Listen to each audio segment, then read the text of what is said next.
Nagbabalak ka pang bumuo ng bisikleta na dream bike mo. Pero tip ko lang mga master, pag bumuo kayo ng bisikleta, make sure yung bubuuin yung bisikleta naaangkop sa personalidad nyo at naaangkop sa power nyo. Huwag kayong magbibisikleta para sa ibang tao. Magbisikleta kayo para sa inyo.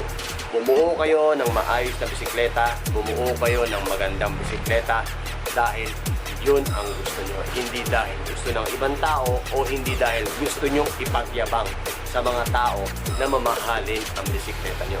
Wala silang pakialam kung mumurahin ang bisikleta nyo at wala silang pakialam kung mamahalin ang bike nyo. Basta ang mahalaga, masaya kayo at gusto nyo yung ginagawa nyo sa bisikleta nyo. Number 1, alamin mo muna kung ano yung gusto mo. At number 2 natin, mag-conceptualize ka. At ang pangatlo natin, syempre, pag bumubuo tayo ng bisikleta, kailangan alamin natin ang budget natin. Alright? Alamin mo muna